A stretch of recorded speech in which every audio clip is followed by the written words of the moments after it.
Well, hello, YouTubers, Facebook, Patreon, and Twitter. This is Katherine Johnson, servant of the Lord. I want to thank you for tuning into my YouTube channel. If you like what you hear, give me a thumbs up and subscribe. Well, I thank all of the subscribers that have come in recently. We are in the book of Revelation, and we left off at Revelation 16, and today we're starting with Revelation chapter 17. In the book of Revelation, chapter 17, there's a reference to the destruction of two Babylons, the religious and commercial political Babylon. In chapter 17, the religious Babylon is destroyed, which is the middle of the 7 year tribulation, when the Antichrist declares himself to be God and no longer needs the one world religion. In Revelation chapter 18, the commercial political Babylon is destroyed, which takes place at the end of the tribulation period. In Revelation chapter 14, John had a vision of the fall of Babylon as if it was done. Babylon is a Greek word. Babel in Hebrew means confusion. And Babel history, Babel was one of the cities in an empire built and ran by Nimrod, who was a rebel before the Lord. He was the creator of some of the greatest evils to come upon mankind. I want you to read Genesis chapter 10, verse 10, chapter 11, verse 1 through 4. This city is the epitome of idol worship. Babylon will be where Satan will have his headquarters, while he will do his evil deeds, creating a false religion, a world that defies God, is ruled by man, placing man in darkness. These two Babylon systems will be destroyed by God. As I usually do, I read the chapter and then I expound. So if you have your Bibles, I want you to join with me and we're going to read Revelation chapter 17. I'm going to start now. And there came one of the 7 angels which had the 7 vials and talked with me, saying unto me, Come hither, I will show unto thee the judgment of the great whore that sitteth upon many waters, with whom the kings of the earth have committed fornication, and the inhabitants of the earth have been made drunk with the wine of her fornication. So he carried me away in the spirit into the wilderness, and I saw a woman sit upon a scarlet colored beast, full of names of blasphemy, having 7 heads and 10 horns. And the woman was arrayed in purple and scarlet color, and decked with gold and precious stones and pearls, having a golden cup in her hand, full of abominations and filthiness of her fornication. And upon her forehead was a name written, Mystery, Babylon the Great, the mother of harlots and abominations of the earth. And I saw the woman drunken with the blood of the saints and with the blood of the martyrs of Jesus. And when I saw her, I wondered with great admiration. And the angel said unto me, Wherefore didst thou marvel? I will tell thee the mystery of the woman, and of the beast that carrieth her, which hath the 7 heads and 10 horns. The beast that thou sawest was and is not, and shall ascend out of the bottomless pit, and go into perdition, and they that dwell on the earth shall wonder, whose names were not written in the book of life from the foundation of the world, when they behold the beast that was, and is not, and yet is. And here is the mind which has wisdom. The 7 heads are 7 mountains, on which the woman sitteth. And there are 7 kings, 5 are fallen, and one is, and the other is not yet come. And when he cometh, he must continue a short space. And the beast that was and is not, even he is the 8th, and is of the 7, and goeth into perdition. And the 10 horns which thou sawest are 10 kings, which have received no kingdom as yet, but receive power as kings 1 hour with the beast. These have one mind, and shall give their power and strength unto the beast. These shall make war with the Lamb, and the Lamb shall overcome them. For he is Lord of lords and King of kings. And they that are with him are called and chosen and faithful. And he saith unto me, The waters which thou sawest, where the horse sitteth, are peoples and multitudes and nations and tongues. And the 10 horns which thou sawest upon the beast, these shall hate the whore, and shall make her desolate and naked, and shall eat her flesh, and burn her with fire. For God hath put in their hearts to fulfill his will, and to agree, and give their kingdom unto the beast, until the words of God shall be fulfilled. And the woman which thou sawest is that great city which reigneth upon the kings of the earth. Now I'm going to expound on Revelation chapter 17 and verse 1.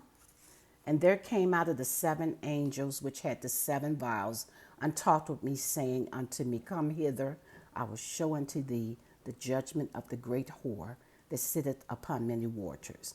The whore is the idolatrous church, or mystery Babylon, the harlot. Sitteth upon many waters, that implies larger number of peoples, which is apostate church, a church that claims to be Christian but is not. They're not faithful to God, they're compromising. They pledging their allegiance to the Antichrist and his one world religious system. Chapter 17, verse 2, with whom the kings of the earth have committed fornication, and the inhabitants of the earth have been made drunk with the wine of her fornication. This implies from the rich to the poor have been carried away, so carried away with this system that they don't realize the terrible thing they are doing to God, and that God's judgment is coming upon them. Verse 3, wilderness means the world. Sitting upon a scarlet-colored beast, the woman of church receives her power from an evil world power, a beast. 7 implies spiritually complete. 10 means world governments. Horns means power. Full of names of blasphemy. Blasphemy is the great evil committed, is spiritual adultery or watering down, changing the word of God.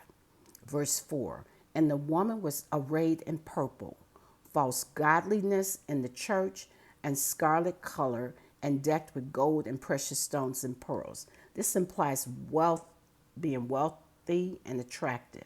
Having a golden cup in her hand full of abominations and filthiness of her fornication. This implies having a golden cup implies inside the church. Purity of God, the sins of the world are brought inside the church. In her hand, full of abominations and filthiness of her fornication. This is spiritual adultery, compromise with the world.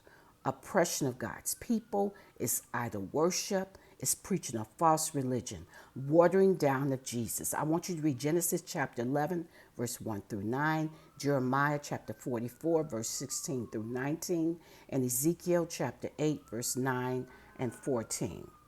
Chapter 17, verse 5 through 6, and upon her forehead was a name written, Mystery Babylon, the Great, the mother of harlots and abominations of the earth. Just as God sealed the 144,000 with the name of the Father, bride of Christ, this church is marked to let you know who it is not the true church. They claim to be Christians but are not. They are unfaithful to God, evil and worldly, full of idolatry. They're Christians only on the outside. I want you to read 2 Timothy chapter 3, verse 5. The evil in the church is abomination to God. It is a mystery how this could happen in the church. This church persecutes the true church. It will kill many of the saints, do more harm to unbelievers during the tribulation period. Verse 6, and I saw the woman drunken with the blood of the saints and with the blood of the martyrs of Jesus. And when I saw her, I wondered with great admiration. The wonder is this church has the Bible to guide them. And despite having this, they have strayed so far away from God. They don't read the Bible and probably have a shepherd over them that is compromising. This shepherd doesn't care for them and reads the Bible to them, telling them what it is saying. They don't read the Bible. They allow the shepherd to read the Bible to them. Verse 7 through 8, and the angel said unto me, wherefore this thou marvel? This means John was greatly astonished when he sees the prostitute. The beast that thou sawest was and is not, and shall ascend out of the bottomless pit and go into perdition. Perdition means ruin, loss, damnable. This is the same beast described in Revelation 13, verse 1 and 2. The beast that thou sawest, and they that dwell on the earth shall wonder, whose names were not written in the book of life. These are the unsaved. This false religious system will be popular and convincing among the unsaved. Chapter 17, verse 9. And here is the mind which hath wisdom. The wise mind will be able to identify the 7 heads are 7 mountains on which the woman sitteth. The mountains mean strength. The woman sitting on the mountain receives strength from mountains. The 7 mountains are 7 kingdoms. The woman represents an idolatrous religious system with worldwide influence. Chapter 17, verse 10. And there are 7 kings. 5 are fallen. These 5 are Egypt, Assyria, Babylonia, Medo-Persia, and Greece. The one that died, Exodus, read chapter 32, verse 28. And Daniel chapter 2, verse 41 through 44. And one is, the Roman Empire existed in John's time, which has ceased to exist, and the other is not yet come. And when he cometh, he must continue a short space. Means the 7th kingdom, the revived Roman Empire of the final king, whose power and reign will be short, giving its power authority to the Antichrist king. Read Revelation chapter 11, verse 13, chapter 17, verse 11. We're going to the beast which was and is not. The beast is the Antichrist, the final world kingdom ruled by the Antichrist that was not at the time John was writing. Is himself also an 8th king and is one of the 7th. The Antichrist is the 8th king, the final ruler. He will rise out of the 7th kingdom. This is a paganistic, idolatrous kingdom, the revised Roman Empire. I want you to read Daniel chapter 2, verse 41 through 44. Revelation chapter 17, verse 12 through 13. And the 10 horns which thou sawest are 10 kings, which have received no kingdoms as yet, but receive power as kings in 1 hour with the beast. This implies they have the authority to be kings, but do not have kingdoms.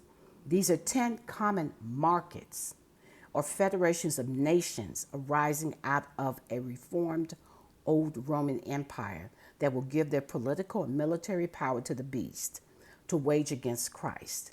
These 10 kings will rule with the beast for an hour. This is not an hour or 60 minutes, but this is a brief period without a specific length of time appointed by God.